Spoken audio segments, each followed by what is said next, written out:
बागेश्वर धाम के पीठाधीश्वर धीरेंद्र कृष्ण शास्त्री का बयान इन दिनों चर्चा में है। दरअसल धीरेंद्र शास्त्री के मुताबिक अब देश में फ्रेंड जिहाद शुरू हो गया है। धीरेंद्र शास्त्री ने कहा कि भारत में थूक जिहाद, मूत्र जिहाद, लैंड जिहाद, लव जिहाद के बाद एक और जिहाद का इजाद हुआ है। उत्तर प्रदेश के सूर्या की जो घटना हुई है वो दोस्त जिहाद था। धीरेंद्र शास्त्री के इस बयान के बाद राजनीतिक प्रतिक्रियाएं आ रही हैं। सुनिए एनडीए नेता धीरेंद्र शास्त्री के बयान से कितना इत्तेफाक रखते हैं। जी ने सही कहा है कि ये अब नया एक जिहाद, दोस्ती करके उसके बाद से रेप करो, अत्याचार करो, अन्याय करो, हत्या करो। अब इस ढंग की जो बातें आ रही हैं, ये सचमुच में उन्होंने एक जो नाम दिया है दोस्ती जिहाद, अब इस ढंग की घटनाएं भी सामने आ रही हैं। मैं समझता हूं कि इसका भी संज्ञान प्रशासन, शासन इसका लेगा और अपने हिसाब से काम करेगा। धीरेंद्र शास्त्री के इस बयान पर संत समाज की भी प्रतिक्रियाएं आई हैं। संतों की माने तो धीरेंद्र शास्त्री ने जो कुछ कहा है वो सही कहा है। हम समर्थन करते हैं और निश्चित रूप से जिस प्रकार से लैंड जिहाद, लव जिहाद, थूक जिहाद की घटनाओं के बाद ये फ्रेंड जिहाद का इजाद हुआ है और गाजियाबाद के शूर्य की जिस प्रकार से निर्मम हत्या ईद के दिन की है, ये पूरा देश का हिंदू समाज इससे चिंतित है। संत समाज चिंतित है।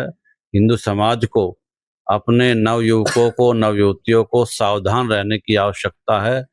केवल ये लोग दोस्ती के नाम पर ऐसे नवयुवकों की हत्या करने पर उतारू हो गए। सराहनीय कदम है और धीरेंद्र शास्त्री जी समय समय पर समाज में जो इस प्रकार की घटना है उस पर वो बयान देते हैं और धर्माचार्यों का ये दायित्व तो बनता है समाज को मार्गदर्शन देना।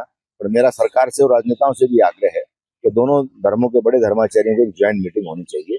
इस प्रकार से लैंड जिहाद, लव जिहाद, थूक जिहाद ये चल रहा था, अब ये फ्रेंड जिहाद जो आया है, तो ये जो घटना गाजियाबाद में हुई है, तो योगी सरकार ने एक अच्छा कदम उठाया, टीट फॉर टैट जैसे को तैसा। जिन लड़कों ने इस घटना को एक ऐसे पवित्र त्योहार के दिन, जो मुसलमानों का बकरीद का बड़ा त्योहार है, उसको अंजाम दिया, तो उसका वही अंजाम हुआ। और इस प्रकार की घटनाओं पर समाज में जो धर्माचार्य है, मेरा ये मानना है, उनकी दोनों की ज्वाइंट मीटिंग करके समाज में भी एकता का संदेश देना चाहिए। जबकि उनके इस बयान पर ऑल इंडिया इमाम एसोसिएशन के प्रेसिडेंट मौलाना साजिद रशीदी भड़क गए हैं और क्या कुछ कह रहे हैं, सुनिए। कि और इन जैसे बहुत सारे लोगों की फितरत ये है कि जब तक मुसलमान पर बात ना करें इनकी रोटी रोज़ी हजम नहीं होती, पाकिस्तान ना बोलें तो इनकी बात पूरी नहीं होती। ये सब लोग कहीं ना कहीं इस्लामोफोबिया से ग्रस्त हैं।